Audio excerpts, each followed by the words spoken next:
设计师又在造神，前2个版本刚送走坦克唯一真神狗头，现在又要把洛送上神坛，造成设计师误判的根源在哪儿？是女王卫士之铠超模，还是洛的技能数值太高？这期视频带你探索洛超模的根源。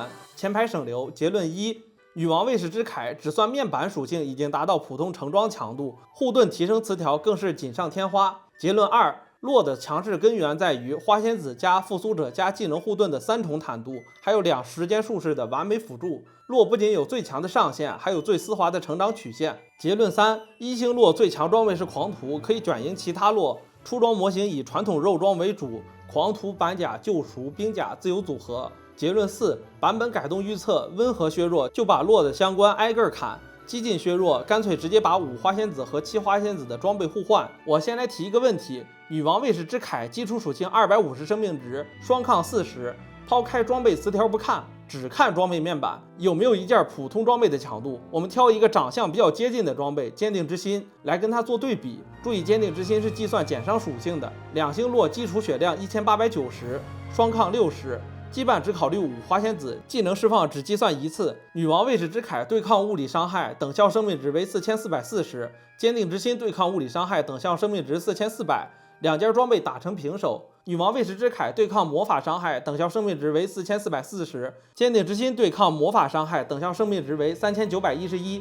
明显女王卫士之铠胜出。做这么一个小小的对比是为了说明什么呢？装备本身面板属性就已经很强，只要你能利用好装备词条，这就是羁绊提供给你的额外收益。女王卫士之铠装备词条是获得35%治疗和护盾提升，这在云顶是新词条，可以和救赎、龙牙、免卫、兵甲、饮血剑等装备互动。此时洛的生命值是3629，免卫护盾是1224，相加等于4853，说明35%的护盾提升对装备有效，也可以和复苏者时间术士、狂暴战士等羁绊互动。2时间术士回复980，说明35%的治疗提升对羁绊有效。洛的技能护盾是20%最大生命值加200法强。现在我提供2种出装思路给大家做一下判断。A 法坦风格做免卫加坚定之心， B 传统坦克做板甲救赎或者板甲狂徒。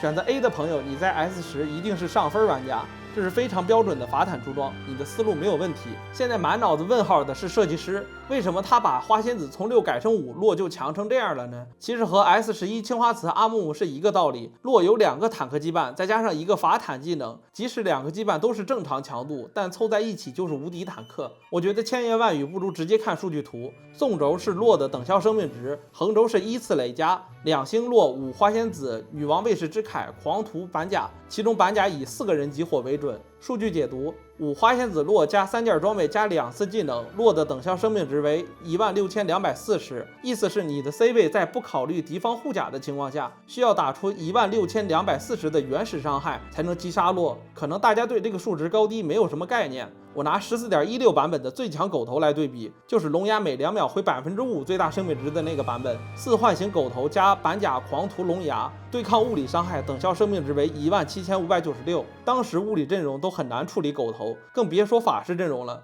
但现在洛的强度可不止这一点，从6花仙子降低到5花仙子之后，多了一个人口开复苏者。我们继续看洛的等效生命值，其中复苏者以5次回血为准，2复苏者加2时间术士等于21433，4复苏者加2时间术士等于26626。不要觉得4复苏者很难，它只需要1个花仙子转，如果有2个花仙子转，就直接开9花仙子了。这一套逻辑走下来，感受到洛的坦度提升曲线有多丝滑了吗？洛的强度根源并不是技能超模，而是双坦克羁绊组合过于强势，所以出装逻辑尽量围绕羁绊去做，板甲加狂徒，板甲加救赎，狂徒加救赎，狂徒加兵甲，这些都很强。特别提醒一下，如果你的洛只有1星，狂徒是最强装备，不展开细聊了，看一眼数据图吧。1星洛的狂徒大于5个人集火的板甲，当然狂徒是我的个人爱好，如果你不喜欢也可以不做。即使削弱10%的护盾提升，女王卫士之铠面板属性依旧很强，根本不会改变花仙子洛的强势地位。现在设计师有3种方案，第一种温和调整，削弱洛的护盾，削弱花仙子血量，